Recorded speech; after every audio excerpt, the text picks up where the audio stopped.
Ora então, muito boa tarde, Luís. Bem-vindo à Escola da Vitória. Antes de mais, quero agradecer o facto de ter aceito o convite para fazer parte deste episódio. Luís, Olá Jorge, obrigado pelo convite. Estou muito contente de estar aqui no teu podcast. Já ouvi as primeiras edições e, portanto, é um gosto estar a contribuir. obrigado eu. Luís, fala-nos um pouco de si, de o que faz e de onde veio. E para onde vou? Exatamente, sim. Sim, o que eu faço principalmente é investimentos. Portanto, eu sou um profissional de investimentos já com mais de 20 anos de experiência. E entretanto tive um percurso bastante nos últimos anos, mais até por conta própria, em que me dediquei bastante, por um lado, aos investimentos, estou envolvido em alguns produtos financeiros e, por outro lado, para a literacia financeira dos portugueses, porque podemos ter os melhores produtos do mundo em termos de investimentos, que se as pessoas não souberem que sequer devem investir, não vale muito a pena. E, portanto, tem Sim. sido principalmente essas as áreas que eu tenho focado. Portanto, literacia financeira e investimentos. Tenho também um podcast dedicado a uma dessas áreas que, no fundo, junta as duas, que é o FIRE, Financial Independence Retire Early. É um movimento. Portanto, Ok, sim. É um movimento pelo qual, se quiser começar por falar por esse movimento, o que é? então, esse movimento são pessoas que querem desenvolver a sua literacia financeira e os seus investimentos de modo que consigam reformar-se muito antes da idade legal da reforma. Portanto, pegam na questão das pensões nas suas mãos e, ao pegar nas pensões, usar o juro composto a seu favor, acabam por conseguir reformar-se historicamente muito cedo. Portanto, há pessoas que Então, chegam a conseguir reformar-se aos 30 anos. Portanto, é bastante surpreendente para muitas pessoas, mas é possível. sim. O juro composto, que é segundo Einstein, é a oitava maravilha do mundo, certo? Exatamente. Luís, fala-nos um bocadinho de si, a sua formação, por onde é que se formou, ou qual foi a sua educação tradicional que teve para chegar a esse ramo. Então, em termos de educação tradicional, formei-me na Universidade Nova, portanto, agora é a Nova School of Business, em Economia, e terminei em 99. Por acaso, depois, bastantes anos mais tarde, voltei a fazer um segundo curso, assim mais já de Sim, hobby, que foi o curso de Direito. Portanto, acabo por ter duas licenciaturas do ensino formal, Direito ok. na Universidade de Lisboa. E, entretanto, a minha carreira foi na parte de investimentos, portanto comecei logo em 99 a gerir algumas carteiras de ações e também fiz o CFA, que é uma designação e é um dos pontos marcantes da minha carreira, que é Chartered Financial Analyst. Acaba por ser Ok. uma certificação de analista financeiro que tem reputação a nível mundial, portanto é como um mestrado mundial Sim, de analistas financeiros e é é algo um, que tem bastante prestígio, porque é difícil sim, é um sim, de atingir, de conseguir. É sim, difícil de conseguir tirar essa, uma espécie de MBA. é uma espécie de MBA, só que aqui existem taxas de reprovação bastante altas. O Ah, MBA normalmente a pessoa consegue fazer. torna-se mais fácil. Sim, Sim, e este mas aqui também então, tem a dificuldade extra para algumas pessoas, se calhar mais do que para outras, mas que é estudo sozinho. Portanto, as pessoas todas estudam sozinhas e vão depois fazer os exames anuais num local designado uhum. e é tudo avaliado a nível mundial. E já agora é de formação contínua ou once in a lifetime, ou uma vez só? Não, eles preocupam-se muito em continuar e, portanto, nós depois de atingirmos o CFA, portanto, que são. Agora consegue-se fazer mais rápido, antes era 3 anos, mas são Uhum. 3 níveis.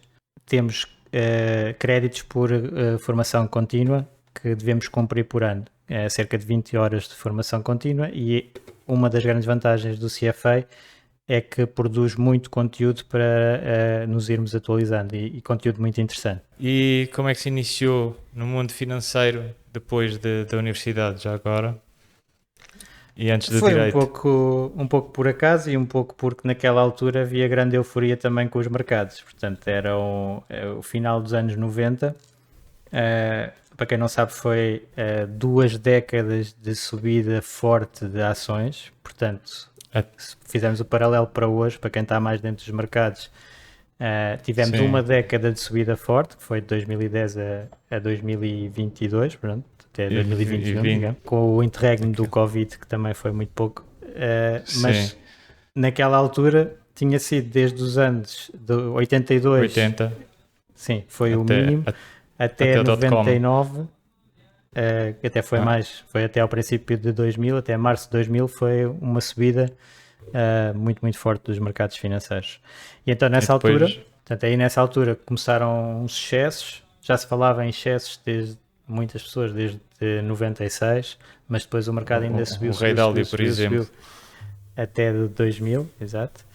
E, e nessa altura estavam a aparecer então, estava a aparecer a internet e qualquer empresa que colocasse no nome .com, portanto, .com, qualquer coisa .com, valorizava um Exponencialmente. absurdo na bolsa.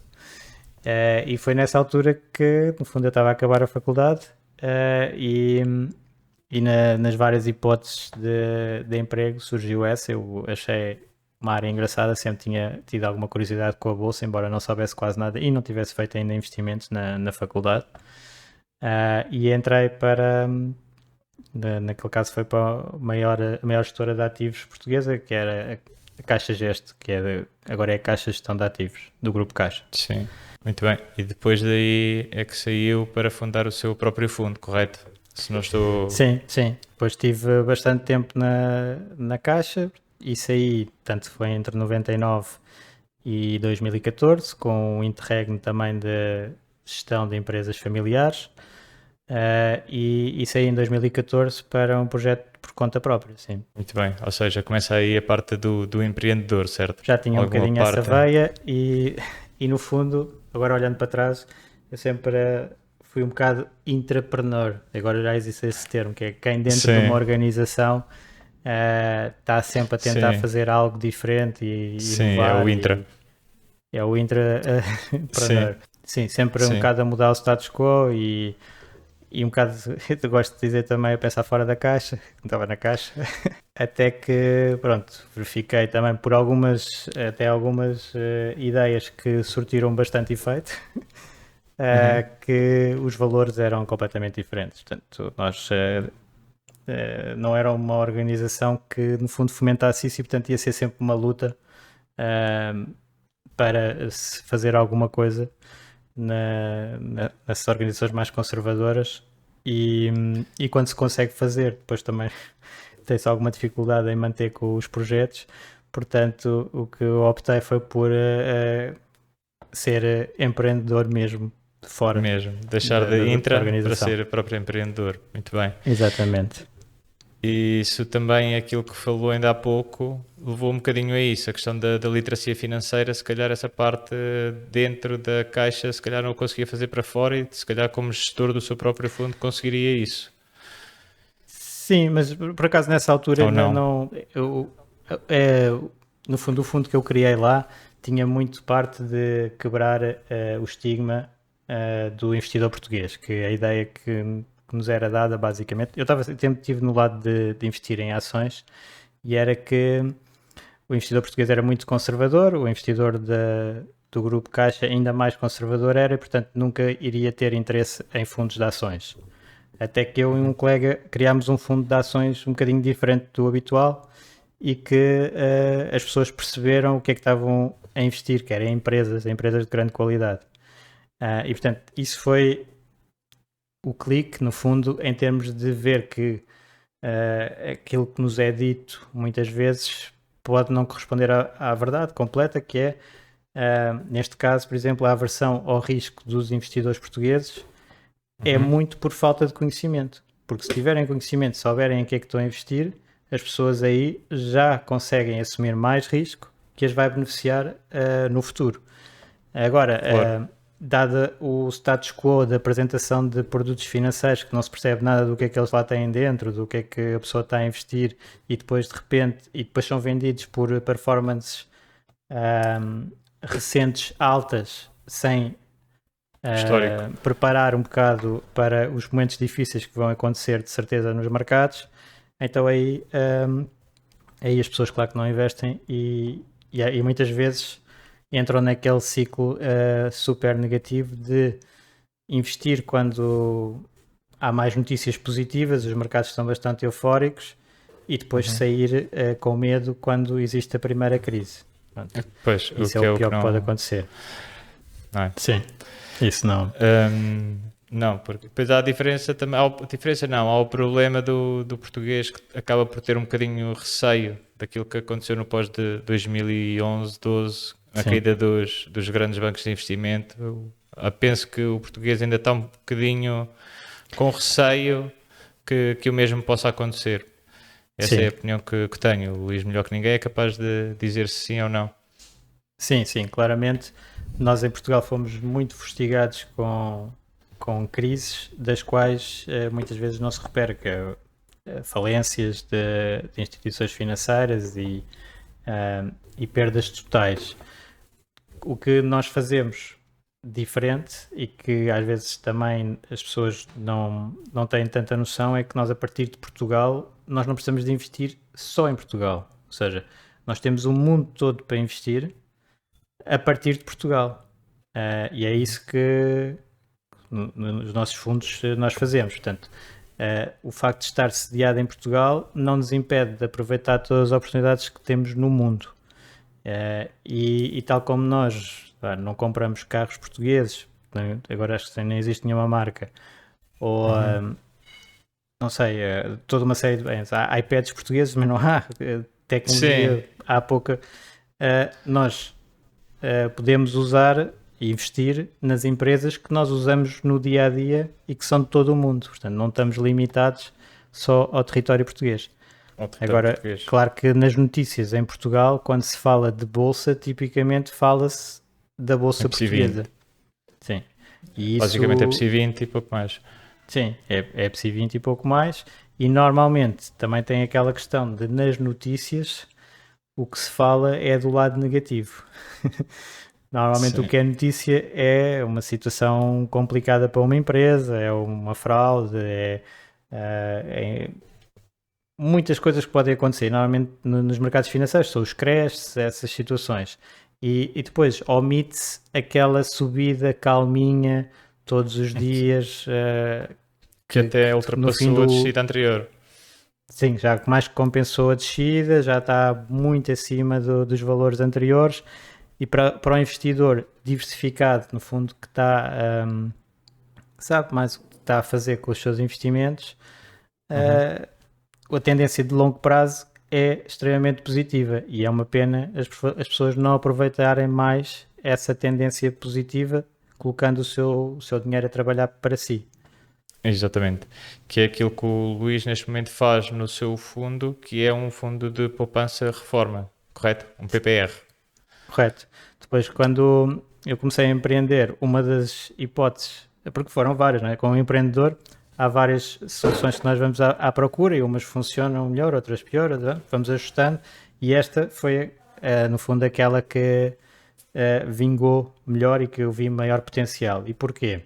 Porque os PPRs têm vantagens fiscais tremendas para os portugueses. Portanto, é um produto que nós conseguimos iniciar o investimento para quem paga impostos em Portugal, logo com 20% de ganho, o que é muito simpático, 20% sem risco, que é a dedução à coleta no IRS do ano seguinte.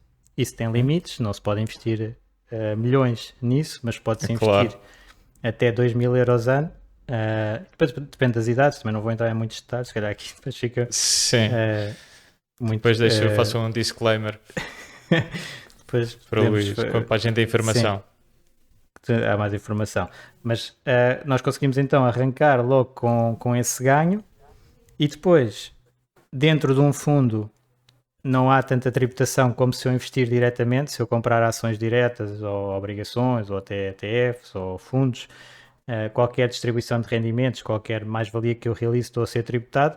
Dentro do fundo isso não acontece, portanto eu posso ir trocando e ajustando o portfólio completamente isento de impostos, é o benefício de ser um fundo. E depois na saída os PPRs têm benefícios fiscais tremendos, que é em vez de pagar 28% de imposto sobre as mais-valias, que é o tradicional para quase todos os tipos de ativos em Portugal, paga-se pode ser só 8%. Portanto, é uma redução de 70 e tal por cento de imposto. Sim, isso depende do tempo que esteja dentro do fundo, certo?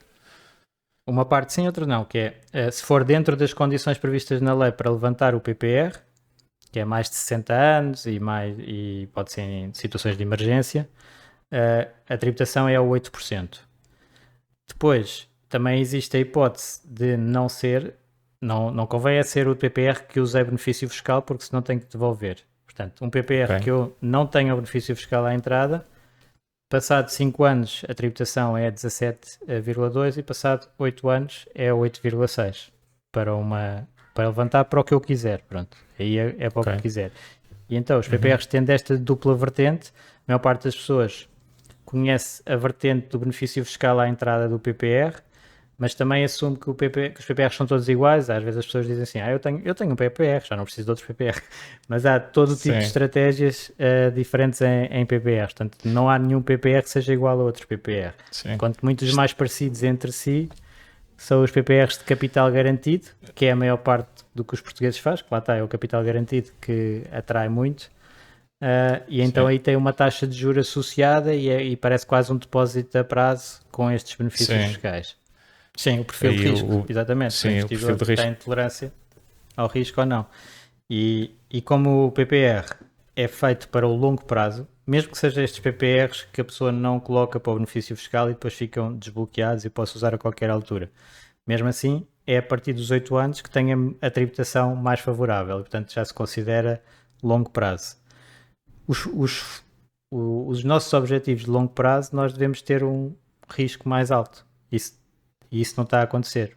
Por muita iliteracia financeira, a maior parte dos portugueses tem, mesmo nos PPRs, são 20 mil milhões que estão investidos e cerca de 18 mil milhões são em PPRs com capital garantido, que seriam os PPRs ideais para o curto prazo, para 3 anos, no máximo 5 anos. Estamos a falar de PPRs aqueles PPRs recomendados para quem está a chegar à idade da reforma e não para quem está a iniciar. É um bocado por aí. Exato. O risco mesmo na idade da reforma, medida... a partida o que conta mais é o nosso horizonte temporal e a nossa própria tolerância ao risco. Pronto, psicológico, digamos assim. Nós gostamos ou sofremos por estar a ver os fundos a variar. Mas o principal é o horizonte temporal. Quando é que eu vou precisar do dinheiro de volta? E se eu tiver um horizonte temporal muito longo, então eu devo assumir risco. Mesmo que isso me custe um bocadinho, é um bocado como nós temos que fazer exercício, mesmo que doa um bocadinho, depois fico mais forte. E não vamos dizer, não faças muito, porque podes solucionar. Normalmente não se faz. Portanto, convém a pessoa aí puxar um bocadinho por si também e sair um bocadinho da zona de conforto, porque no longo prazo isso vai ser benéfico, que é assumir mais risco de crescimento dos ativos. Portanto, e aí tem-se mais ações. Quando nós já precisamos de levantar o dinheiro, tipo, daqui a 2 anos eu quero dar uma entrada para uma casa ou pronto, preciso na reforma, vou levantar nessa altura porque, sei lá, vou fazer uma viagem, então aí deve estar em capital garantido, quase sem risco, porque no curto prazo ninguém sabe nunca quando é que veio uma crise. Aliás, esta última foi mais uma dessas em que não é previsto por ninguém, mas as consequências são bastante graves e vai demorar algum tempo a recuperar. Se nós não tivermos tempo para recuperar, então perdemos. E por isso é que não se recomenda ter ativos com estas variações, porque nunca sabemos quando é que pode ser a crise e sabemos que vão acontecer várias crises ao longo do tempo. É algo que a história nos ensinou, é que há sempre altos e baixos, altos e baixos económicos. Luís, e quem é que recomenda que pode subscrever os PPRs? Toda a gente pode subscrever o PPR por a questão do perfil de longo prazo. Portanto, qualquer pessoa que tenha um horizonte temporal de longo prazo pode fazer. Porque mesmo o PPR com a dedução à coleta e se eu uso esse benefício daqueles 20%, eu tenho no mínimo de estar 5 anos. Portanto, não convém tirar antes.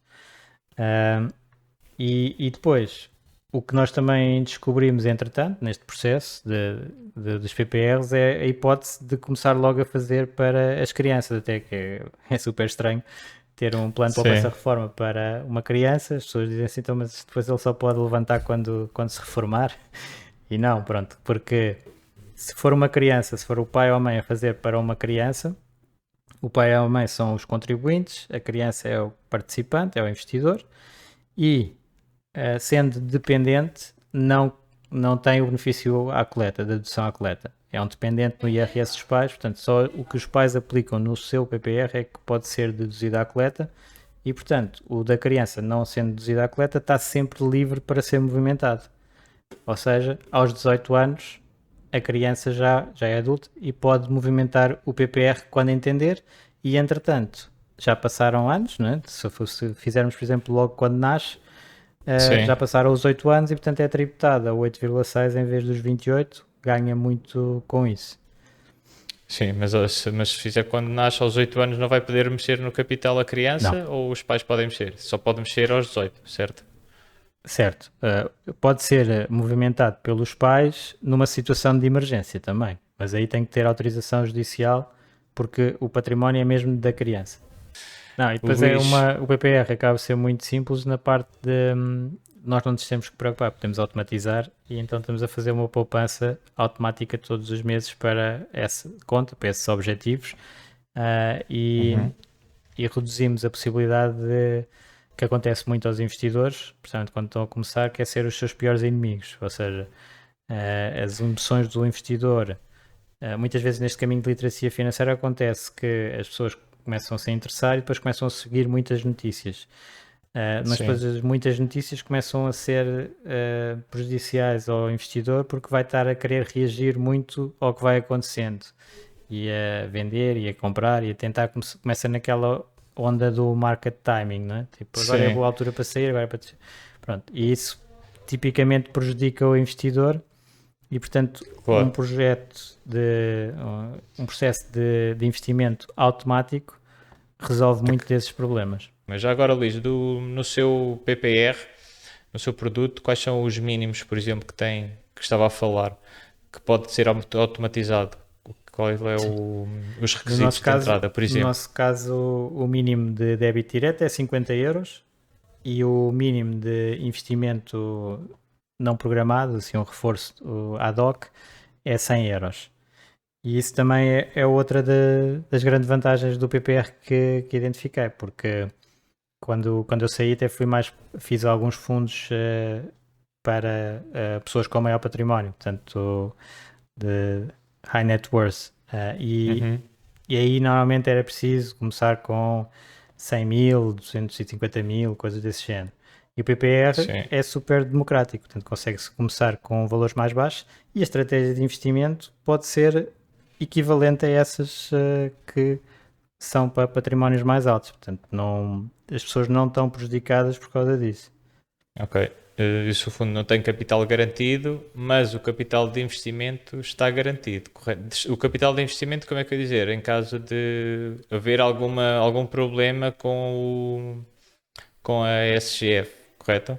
Sim. Se houver algum problema, as cotas estão em algum lado guardadas ou como é que funciona um bocadinho? Porque às vezes as pessoas têm o Sim, medo de, eu investi, agora eles foram à falência e o meu dinheiro onde é que está? Tem algum fiel depositário? Não tem? sim, isso é uma excelente questão. E aqui, os PPRs são obrigados a ter a estrutura de fundo. Pronto, né? Há os seguros e há os fundos, mas neste caso o nosso é a estrutura de fundo. E quando nós temos um fundo, o fundo é uma entidade jurídica à parte da sociedade gestora. Ou seja, quem investe neste fundo, tal como noutros fundos, é assim mesmo para a estrutura para todos, é sócio daquela entidade e aquela entidade depois faz os investimentos. Vamos imaginar, nós decidimos ter Apple dentro do fundo e tem, por acaso é uma das que temos. Sim, Todos os investidores que investem no fundo têm um bocadinho da Apple que está dentro do fundo. E nós a ok. SGF só decidiu que era Apple e que não era, não sei, e a Samsung, uma EDP. coisa assim. Sim, E então, esses ativos estão nessa entidade jurídica à parte, que não pode ser atacada por credores da SGF, que é a Sociedade Gestora, por exemplo, Sim. e é obrigatório também estarem depositados noutro banco, num banco. E, portanto, neste caso nós até temos 3 bancos onde estão os ativos, assim acabamos por também diversificar um pouco, que é o Crédito Agrícola, o Milênio BCP e o BIG, que é o que tem até mais ativos. Portanto, os bancos só servem para, neste caso, para guardar os ativos, não podem fazer nada com eles. E isso dá uma segurança muito grande. Tal é a segurança nos PPRs que nunca nenhum foi à falência ou nunca aconteceu nada de dramático com um PPR desde que eles foram criados em 88. Portanto, é uma estrutura já muito testada. Isto também já foi feito, vem dos Estados Unidos, é usado na Europa também. A estrutura de fundo é esta divisão que garante que o investidor tem sempre o seu capital. Ok, está sempre assegurado o seu capital, está sempre guardado, entre aspas. Sim, depois não é garantida, na ótica de os ativos que estão lá dentro vão variar com o mercado e, portanto, nós aqui o que nós podemos fazer como investidores é gerir as probabilidades. Em termos de probabilidades, por exemplo, se eu investir 100% em ações e olhar para trás, que é sempre probabilidades históricas, então não sabemos o futuro, num ano é algo provável ter uma perda, tem 30% de hipótese de perda, 70% de ganho, portanto é claramente mais provável ter um ganho do que uma perda, mas ainda existe 30% de hipóteses de ter uma perda. Nisto eu estou a falar de estatísticas mais para o índice mundial ou índice americano, é parecido. Sim. Mas depois, se eu tiver períodos de 5 anos, se olhar para períodos de 5 anos, aí a probabilidade baixa, a probabilidade de perda baixa dos 30 para ir para 15. E se aumentar para os 10 anos, a probabilidade baixa dos 15 para 5%. Portanto, até podemos ter um período, e já tivemos, de 10 anos de mercados acionistas negativos. Mas é extremamente improvável. É 5% dos períodos em 95. Sim. Com 95% positivos. Portanto, tivemos, por exemplo, a década, que foi a que eu apanhei logo de início, foi a da bolha do ano 2000. De 2000 a 2009, foi queda de mercado. Subprime. Foi o subprime. Com o subprime. Exatamente. Sim. Basicamente entrei, a bolha arrebentou passado 6 meses, a bolha das tecnológicas, tivemos a cair 3 anos, depois recuperámos os outros 3 anos e em 2007 começa o subprime e em 2008 a queda da Lehman e atingimos os mínimos em março de 2009 com uma queda de 50% ou 55% desde o máximo anterior. Portanto, foi bastante grave. E depois daí, recuperação. Posso fazer uma pergunta? Quanto tempo demorou, por exemplo, essa queda, a recuperação dessa queda de 50%? Só para as pessoas terem uma noção do tempo que o mercado às vezes volta a recuperar. Foi 1 ano e meio a cair, mais ou menos. Portanto, 2007 a 2009, a março de 2009, foi 1 ano e 3 meses a cair. E depois foi de março de 2009, atingiu novamente o máximo anterior em 2013. Portanto, cerca de 4 anos a recuperar. Mas recuperou, portanto, tal como tem acontecido. Para quem tinha comprado mesmo no máximo de 2007, só em 2013 é que estava outra vez a zeros. E depois de 2013 para cá, já mais que duplicou. Ok, muito bem. Luís, vamos aqui saltar um bocadinho de assunto, mas dentro do mesmo assunto, mas algo diferente. Sim. Literacia financeira, aquilo que o Luís estava a falar, e que é um dos motivos pelo qual eu convidei o Luís para este podcast, é também alertar um bocadinho as pessoas e fazer entender do estado em que está a nossa literacia financeira em Portugal. Qual é a sua opinião? O estado da literacia financeira, podemos ver do lado positivo, tem bastante para melhorar. E estamos a melhorar com alguma rapidez. Eu acho que há muitas pessoas a aparecer na internet e tudo, e cada vez conseguimos comunicar mais facilmente com as pessoas para transmitir conhecimento financeiro. Portanto, o conhecimento está muito mais fácil de se conseguir apanhar e desenvolver e executar O Agora, acesso à as pessoas informação têm é que estar mais alerta rápido. para isso. As pessoas têm ali na porta ao lado, com a internet, com tudo o que temos, com todas as ferramentas, o conhecimento está mesmo ali ao lado, temos aqui o agarrar, não é? Pois, agora o nosso grande desafio é que existe muito conhecimento. Portanto, as pessoas têm muitos pontos de distração e às vezes não dão a prioridade que poderiam dar a esta área financeira, que embora nós vejamos que as pessoas estão muito tempo a trabalhar por dinheiro e a trocar o seu tempo por dinheiro, muitas vezes não dedicam pouco tempo a gerir melhor esse dinheiro e a otimizar esta relação até para ganhar mais tempo, porque nós, no fundo, o objetivo que nós temos para o dinheiro em si não é um objetivo. O objetivo é ter uma vida muito mais tranquila e sem pensar em dinheiro. Portanto, é um paradoxo, que é, nós devemos trabalhar essa mentalidade ligada ao dinheiro e as técnicas que temos para pô-lo a trabalhar para nós, para depois não termos que pensar nele. É um bocadinho aí. E em termos agora em termos de países, de comparações com outros países, nós aparecemos bastante mal ranqueados em termos de literacia financeira. Portanto, não ajuda o nosso sistema de reforma, por exemplo, que é muito baseado na reforma pública. Quando há países que têm mais um mix entre público e privado, e nós temos de tratar na nossa própria reforma, há países que até têm muito pouco da parte pública e as pessoas têm mesmo que tratar da sua reforma.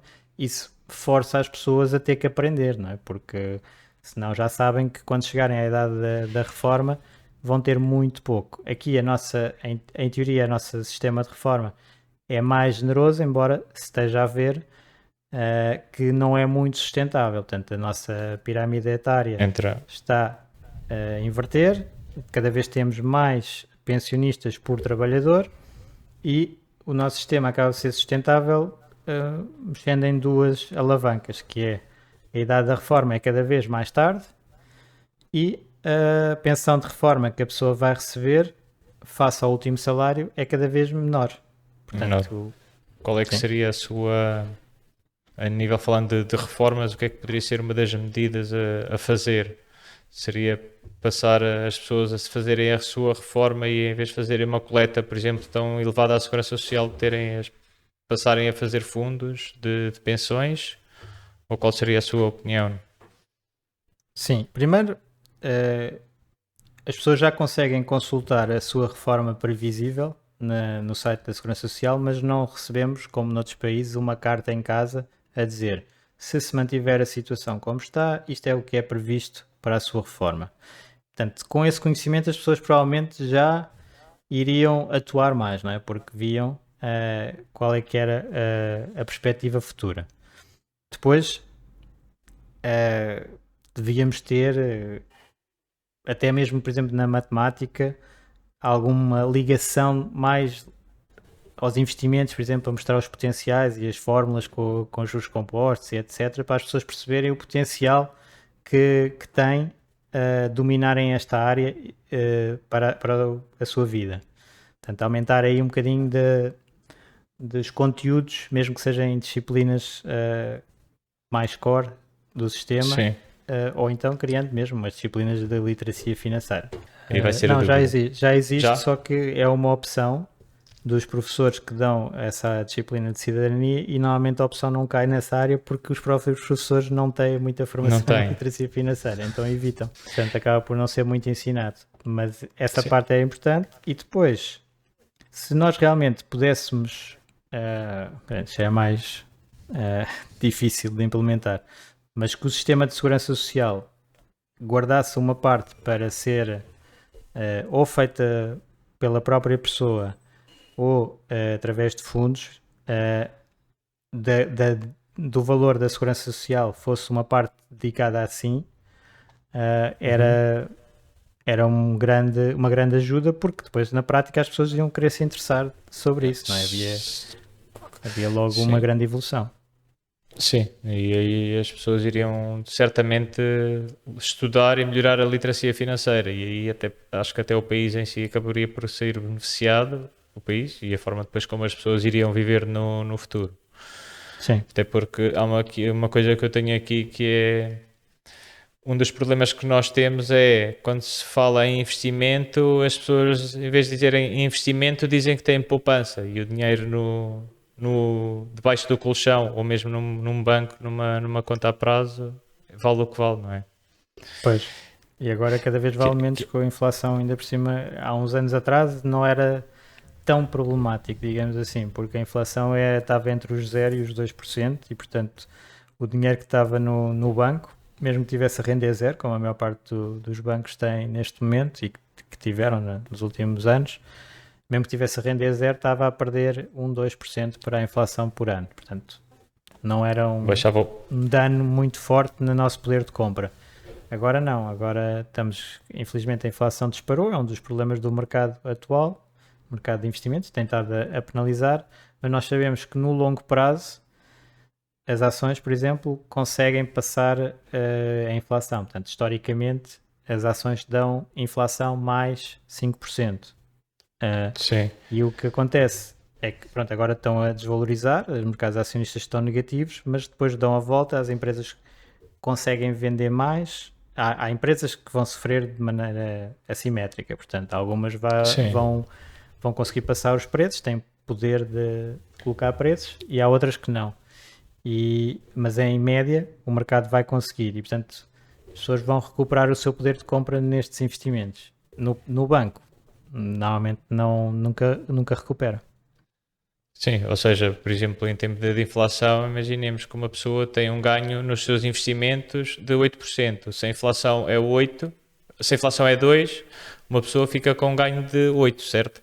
Agora, se a Se pessoa for, tiver a juros zero, um depósito a prazo com juros zero, que era o caso, e se tiver uma inflação de 2%, o dinheiro já vai estar a menos de 2.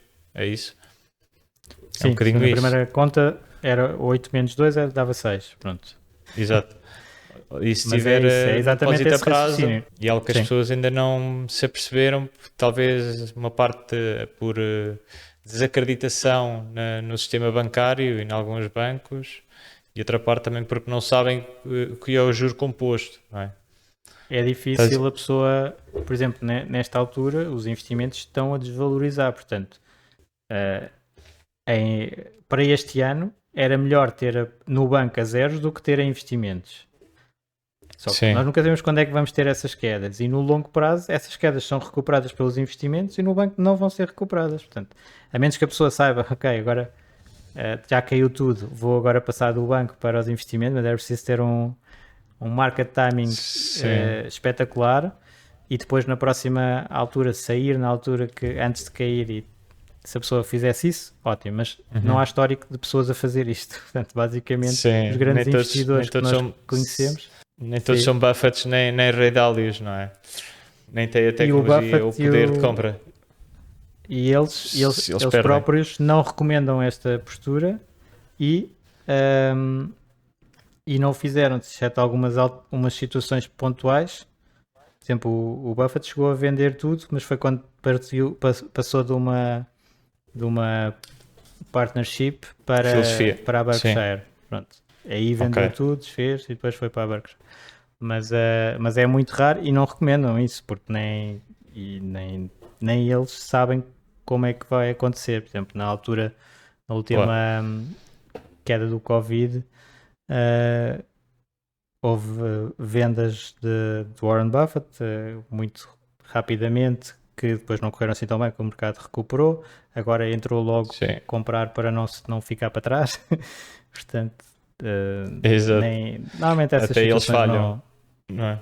Sim, toda a gente falha. Isto basicamente nos investimentos, um grau de acerto de 70%, tipo aquela estatística que eu estava a dizer há pouco de um ano 70-30, nos Sim, investidores também, para os investimentos em geral, é um bocado isso. É um bocadinho diferente da escola e fazendo aqui um bocadinho o paralelismo ao princípio da conversa do ensino universitário, etc. sim. Nós ali temos a tendência para conseguir acertar muito mais percentagens. Depois, nesta área de investimentos, estamos sistematicamente a tornar-nos mais humildes com todas as falhas que vamos fazendo. Portanto, A aprender, há, a aprender é, com os erros. Vão com os vivendo e erros. aprendendo. Sim. Tem que se ter grande Sim. flexibilidade, vamos estar sempre a errar, sempre, e depois o erro já faz parte do E a processo. humildade, não é? A diversificação é essencial porque, lá está, o erro é muito frequente, nós nunca temos a certeza de que temos as melhores escolhas, temos que nos proteger de algum modo. Também há, depois no mercado, excesso de diversificação, que é, eu se calhar pronto, nós temos 20, 30 empresas, já tenho uma diversificação muito grande para o mercado mundial, não preciso ter 2.000. Claro. Ter 2.000 empresas, depois aquelas pequeninas não representam nada da estratégia. Portanto, há algum excesso depois no mercado, mas ter diversificação, várias fontes de valor, isso é essencial. Por isso é que eu gosto que há muitas pessoas assim nesta área da literacia financeira que acabam por se focar num instrumento financeiro. Eu gosto de ter vários, portanto, tipo imobiliário, fundos, ETFs, ações diretas, peer-to-peer, até um bocadinho de cripto, tudo que possa eventualmente proteger o meu portfólio e crescer no longo prazo, ir comparando ativos para que eles depois vão dando os frutos no longo prazo. E o Ray Dalio eu identifico sempre como um dos influenciadores do portfólio, por exemplo do PPR, em que nós temos lá várias classes de ativos. Temos as ações, mas depois também temos as obrigações, e temos vários tipos de obrigações, e temos o imobiliário e temos o ouro. Pronto, para alturas de crise, normalmente o ouro valoriza. Portanto, fazemos um mix e o Ray Dalio é um dos inspiradores do portfólio. E é uma questão que é do Warren Buffett, que se lhe perguntam se ele se arrepende de alguma coisa. Eu arrependo da mesma coisa, mas não um bocadinho mais que ele, mas ele é um bocado diferente de mim, não é? Ele dizem se ele se arrepende de alguma coisa, ele diz não ter começado mais cedo. A diferença é que no caso do Warren Buffett começou aos 13, mas ele disse isso, que o único arrependimento que ele tem é não ter começado mais cedo. Era bastante difícil começar mais cedo, sim. Sim, mas era difícil, mas acho que é algo que as pessoas poderiam começar a fazer, era cada vez mais cedo. E eu, como pai, é algo que eu tento fazer. Deixo aqui um apelo aos pais também para fazerem um pouco isso, para aprenderem um bocadinho sobre o dinheiro e dá-lo a ensinar também às crianças e começar a investir com as crianças de forma a que eles um dia consigam ter um futuro e conseguirem, lá está, entrando aqui outra vez no tema do Luís, o FIRE. Sim. Porque acho que isso é o importante. É extremamente importante até para criar o hábito, que eu gosto muito de hábitos, e hábitos daqueles que nós, infelizmente há muitos hábitos que são vícios, não é? Porque é para o lado negativo, mas se conseguimos usar os hábitos a nosso favor, e o hábito de poupar e investir com consistência regularmente é dos melhores que nós podemos apanhar, tal como dormir as 8 horas de sono que nós precisarmos, ou fazer exercício regularmente. Tudo isso são hábitos que nos vão ajudar para o resto da vida. E aqui na área financeira até isto acaba por ser muito simples. Não é fácil, mas é simples. Investir acaba por ser simples. Sim, eu acho que portanto, quanto mais cedo, melhor. Sim, acho que as pessoas devem fugir um bocadinho daquela ideia dos grandes retornos em curto prazo de tempo. E com o juro composto, vamos ver, e acontece exatamente o oposto. É quanto mais passa o tempo, maior vai ser o retorno. E as pessoas são um bocado impacientes, é a minha opinião. Penso que o Luís também... Sim, existe muito isso e a internet também propicia algumas desses esquemas, pronto, porque as pessoas aparecem a mostrar um estilo de vida espetacular e sem trabalho e só a ganhar e ganhar taxas muito altas. Portanto, eu normalmente dou logo a referência, que normalmente consegue-se ver pelos números apresentados, logo os retornos serem falsos, não ser possível. E até o Warren Buffett é um bom exemplo, porque ele tem um dos melhores históricos de retorno. Há melhores em termos de percentagem, mas ele tem um dos melhores e mais longo prazo. E foi 20% ao ano. Portanto, desde que a Berkshire foi criada, teve um retorno de 20% ao ano.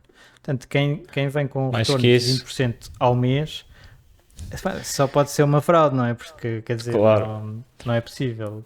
Bater o Warren Buffett dessa maneira, não dá. Não dá. E quem está na lista dos mais ricos do mundo é ele.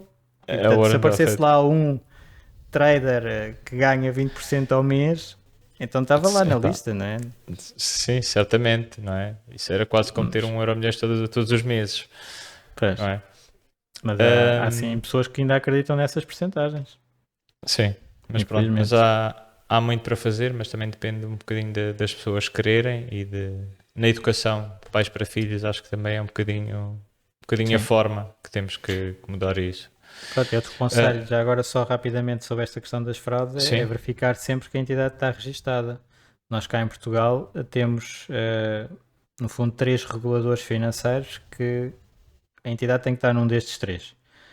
sim, Ou quais é na são? CMVM, ou é na ASF, que é a Autoridade de Supervisão e Fundos de Pensões, de Seguros e Fundos de Pensões, portanto é do Sim, lado dos seguros e fundos de pensões, e o Banco de Portugal. Se não tiver nestes ok, três, provavelmente é uma fraude. Ok? ok. Luís, aqui falando um bocadinho de podcaster para podcaster, como é que está a correr o seu podcast e como é que se fala sobre um bocadinho sobre a reforma mais cedo, sobre Sim. como chegar à reforma mais cedo e o que é que poderemos encontrar ao ouvir o podcast do Luís, o Fire. Fire Talks Portugal. Portanto, isso Exatamente. nunca pensei estar com um podcast, né? São aquelas Sim, coisas que acontecem. Mas estava era num grupo de Facebook do FIRE, da tal independência financeira reforma antecipada. Portanto, as pessoas terem um capital ativos suficientes para pagar o seu estilo de vida de forma recorrente sem ter que trabalhar para isso. O trabalho fica opcional e normalmente as pessoas querem trabalhar porque querem fazer alguma coisa, querem ter impacto, querem continuar a sim, atuar, mas fica opcional. E naquele caso estávamos num grupo de Facebook, comecei a fazer, havia várias questões durante a semana, a mim apetecia mais vezes falar sobre as questões e explicar os tópicos, lá está, com o meu background financeiro com mais experiência da área financeira, muitas pessoas sim, dali estavam a começar e comecei a fazer lives dentro do grupo de Facebook. E depois alguns dos membros começaram a levar os lives para corridas, ou sim, descarregar e levar para corridas, e entretanto passou a ser um podcast. Pronto, já percebi como é que se funciona um podcast. Passei a descarregar e a colocar nas plataformas esses lives que estavam a ser numa base semanal. Agora não tenho conseguido ser tão consistente, mas sim. ainda tenho sido para aí quinzenal, À medida porque de entretanto que a também. disponibilidade que tem. Sim, entretanto também comecei a fazer um grupo de mentoria de independência financeira, assim mais restrito, são cerca de 20 e poucas pessoas, e Sim, com acompanhamento também durante 6 meses, portanto isso tira algum tempo para o podcast, mas manter assim alguma cadência e, ahm, e então tem lá vários tópicos, o FIRE também incorpora muita coisa diferente, até um bocado vai desde o desenvolvimento pessoal até às estratégias de investimento mais específicas, até a parte de imobiliários e das escolhas, da poupança. Portanto, o que tem que acontecer no movimento FIRE, só assim explicando muito rapidamente, o que tipicamente as pessoas que fazem o FIRE mais cedo, o que fizeram foi uma poupança muito significativa dos seus rendimentos que investiram. Portanto, isso é o core. É ok. aumentar o espaço entre os rendimentos e os gastos, pegar nesse valor e pô-lo a trabalhar no mercado. Investir. Ok, Investir. muito bem. Muito bem. E, e por isso no FIRE lida-se muito com cortar os custos, otimizar as despesas também, com maximizar as receitas, nós ganhamos mais pelo que nós fazemos, desenvolver também o nosso capital humano Uhum. e essa diferença colocar em investimentos. E lá está, há vários tipos de investimentos, diversificações que se pode Ou fazer seja, viver humilde, ou seja, poupar o BM agora para depois ter o Rolls Royce, não é? sim, isso é um bocadinho o que se tem que fazer, é diferir o consumo e depois se calhar até se consegue consumir muito mais. Ok, muito bem. Luís, aqui a nível pessoal, hábitos de leitura, tem? Tem. Eu devo Diário, muito da sim, para minha além. formação à leitura, é verdade, sim. É, muito bem. E Sim. qual é já agora o livro que mais marcou? Um livro que me marcou muito foi na área do estoicismo, né? A minha marca é Stoic, e do estoicismo identifico também pela altura que aconteceu o The Obstacle is the Way, do Ryan Holiday. Portanto, não é de um filósofo estoico, mas é sobre os filósofos estoicos e sobre uma frase do Marco Aurélio, que é o imperador de Roma e que era estoico, e nas suas meditações, portanto, o seu diário privado, escreveu uma frase que era basicamente que o obstáculo era o caminho para depois se tornar mais forte. E nós muitas vezes na nossa vida temos situações que consideramos negativas ou problemas e que não gostamos nada na altura, mas que depois, mais tarde, vemos que foi isso que, ao ultrapassar, ao dar a volta, foi graças a isso que até nos tornámos muito mais fortes e até agora, olhando para trás, vemos que aquilo até foi bom. E aqui o grande desafio é nós considerarmos esses desafios como bons na altura que eles estão a acontecer e que nós não nos está nada a apetecer ter o desafio. Portanto, esse livro eu recomendo muito. E foi um bocado a minha entrada no estoicismo, foi com o The Obstacle is the Way. Depois o Ryan Holiday é impressionante, ele faz montes de livros, portanto, há muitos. E diria que até é interessante para quem quiser explorar o Daily Stoic, e agora já em português, que é uma ideia do estoicismo por dia. É um calendário, digamos assim, com citações do estoicismo e a explicação do Ryan Holiday sobre ela. Esse também é bom. Muito bem. E outro livro marcante, mas aqui mais na área de investimentos, foi o Intelligent Investor, do Benjamin Graham. Sim, esse é um must-have de qualquer investidor, digo eu, não? Sim, mas eu por acaso só o comprei, já tinha mais de 10 anos de investimentos. Portanto, há muitas pessoas na área de eu ainda não comprei. Que não o leram. Sim. Acredito. Não, mas mesmo profissionais de investimentos que vêm mais da parte académica e a mim causou-me também muito impacto porque algumas das estratégias que estavam lá eram estratégias que eu tinha acabado de implementar. E portanto, uma coisa é nós lermos e depois implementarmos as ideias que estão num livro assim bastante conhecido. Outras é termos chegado lá por outros caminhos. Claro que provavelmente foi por pessoas que já tinham lido esse livro e que depois também falaram. Pronto, eu li outros livros e falaram e não sei o quê. Pronto, não foi esse livro que eu não tinha lido antes, mas e depois o livro está espetacular mesmo para a mentalidade de investidor de longo prazo. Portanto, há lá capítulos muito importantes, como o Warren Buffett, por exemplo, identifica, e são dois muito importantes, que é o capítulo 8 e o capítulo 20, que é o Mr. Market, portanto a nossa postura face a estas oscilações de mercado, e o Margin of Safety, que é uma margem de segurança que nós devemos ter em todos os investimentos por causa daquela questão que falámos há pouco dos erros, não é? Nós estamos sempre a errar, temos de ter uma margem para não ter um impacto muito grave. Ok, é um livro que ainda não li, mas esse certamente vou ler e está na minha lista de livros a adquirir, será mesmo esse. Aqui que falava ainda há bocado dos hábitos, 2 hábitos que recomendo, um era o da poupança, penso eu que será esse, não? Sim, o automatizar a poupança é um dos hábitos mais importantes aqui neste lado financeiro. Portanto, nós definimos logo um valor com que nos comprometemos a poupar e aplicar logo o mais automático possível. Portanto, fazer logo isso. Porque, não falamos o oposto, mas muitas pessoas consideram que não se consegue poupar porque não têm um salário suficiente para poupar. Mas nem criaram o hábito. E então, há pessoas que não consideram um salário suficiente para poupar nos 800 euros, nos 1.600, nos 3.200, porque a vida vai arranjando sempre coisas para gastar em qualquer desses níveis. Se nós não tivermos o hábito, nunca poupamos, nunca investimos. E, portanto, estamos sempre dependentes do próximo salário. Ou seja, é sempre pagar primeiro, não é? Sim. Pagar a nossa poupança primeiro.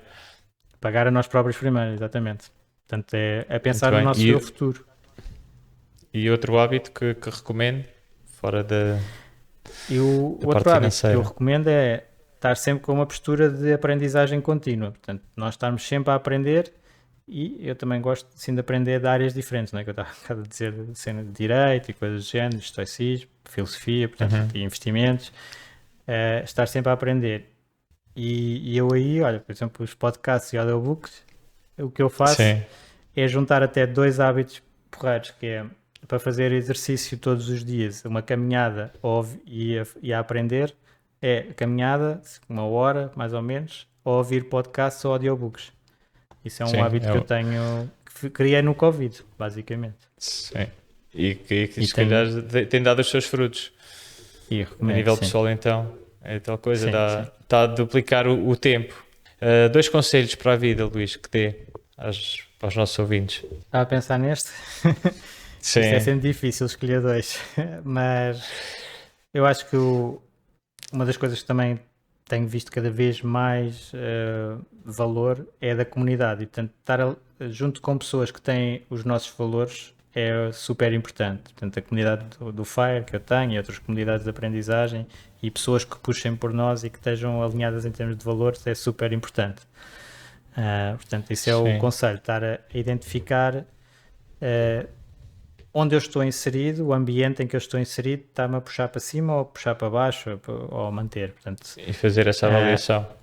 sim, e tentar estar nos ambientes que nos potenciem. Portanto, isso é importante. E o outro conselho tem a ver com ver o livro que eu escolhi, é olhar para os desafios como oportunidades. Portanto, se nós à partida tivermos algo que uh, corre menos bem e nós olharmos como é que eu vou transformar isto em algo bom, bem, estamos logo a tirar o foco do problema e a colocar na solução, numa potencial solução. Se calhar até estamos a conseguir resolver o problema mais facilmente porque já estamos com uma perspectiva mais positiva. Exato. E portanto era um conselho que eu também daria e que eu tento dar a mim também várias vezes. Luís, a nível de causas sociais, apoia alguma causa social neste momento ou é um giver, como se costuma dizer? Sim, nós nós montamos o projeto do PPR logo com uma questão de impacto ligada, que é fazíamos uma parte das comissões para apoiar causas. Fizemos Muito algumas bem. causas assim específicas, na altura era a SPIC, não sei, não é muito conhecida, é apoio a migrantes, uma Sim, startup, a ReFood, o Grupo Lobo, o Cantinho da Milu, assim dos animais, várias sim, áreas diferentes. Depois acabámos por ver que também era para os investidores escolherem, os investidores não escolhiam, e então acabámos por ver uma maneira de eventualmente até conseguir mais impacto, que é usando uma plataforma que é a GoParity. Não sei se ok. conhece. Sim, A sim, Go, já ouvi. que é projetos de crowdlending de impacto. Normalmente é de impacto ambiental, mas também há de outros. E o que é que acontece? Aí nós aplicamos o capital, os Certo? projetos desenvolvem-se, mas pagam juros e o capital de volta. Portanto, é um empréstimo. Já não é uma Ok. doação, é um Sim. empréstimo. Mas depois é reciclado e vai para outros E é para reinvestido. outras. É Acabam, reinvestido. Portanto, está-se. ou seja, tem uma causa social que acabam por fazer um juro composto da Sim, vossa causa social. Ou seja, acaba por exatamente. receber um retorno em juro que volta a ser reinvestido. Exatamente. É esse o Ok, modelo. ok, E muito a bem. GoParity portanto, acaba por ser a entidade que nós escolhemos para isso. E depois há outra que também faz um bocadinho, que também gosto e aproveito para dizer, que é o Movimento 1€, que também não é muito conhecido, mas é para as pessoas começarem a apoiar causas a partir de 1€ por mês. Ok. Onde é que podemos encontrar isso e como é que funciona? Já agora estava a explicar? Eu depois posso dar o link, mas como funciona Sim. é as pessoas comprometem-se com 1€ por mês e todos os meses há 3 causas que se candidatam a receber o bolo que existe dos vários contribuidores. E essas Uhum. 3 causas são votadas pelos contribuidores, a causa mais votada é a que vai receber e é sempre em artigos ou algo que é necessário para essa causa. Pronto, portanto, e a entidade então, essa associação Movimento 1€, vai Uhum. fazendo esses pagamentos um por mês e toda a gente vota E é uma forma e simples de ajudar. sim, Muito bem. exatamente. Luís, onde é que o podemos encontrar nas redes sociais Ok. e o trabalho do Luís? Se quiseres explicar um bocadinho, onde é que o podemos Sim, encontrar, posso desde dizer. o Então, podcast ou o PPR? podcast, começando então pelo podcast. O podcast é o Fire Talks Portugal e está em todas as plataformas mais conhecidas, principalmente somos ouvidos mais no Spotify e Apple Podcasts, mas está também no Google e uma série delas. E depois tem associado um grupo de Facebook. Portanto, é um grupo fechado de Facebook, mas que é só responder umas perguntas, nada de complicado. Sim. E as pessoas podem entrar e interagir até com outras pessoas que podem resolver os problemas, as dúvidas que tenham sobre o movimento FIRE, todas estas vertentes do movimento FIRE. Acaba por ser uma comunidade. É, uma comunidade. E depois, então, tenho também o Stoic, portanto, a página é www.stoic.pt, onde estão o PPR Stoic, o Fundo de Pensões Aberto Stoic, e também fundos dedicados para capitais mais altos. E tem lá muita informação sobre os PPRs e os fundos, os resultados, tudo. E agora, recente, que as pessoas podem aproveitar, está lá um mini curso de PPRs. Portanto, as pessoas podem subscrever o mini curso e recebem um e-mail por dia durante 6 dias com vários tópicos dos PPRs, que foi uma masterclass que eu fiz o ano passado, dividida assim em fatias mais pequeninas. Sim. Sim. Ok, muito bem. E depois também tenho o Instagram, Aljordão8. Ok, muito bem. Depois eu irei pôr os links na descrição. Luís, quero agradecer o facto desta conversa ter sido tão agradável e por ter aceito. E foi um prazer tê-lo aqui connosco. Obrigado. Na Escola da Vitória. Tá bom? Obrigado. Muito obrigado. Jorge. Obrigado e até uma próxima. Até à próxima.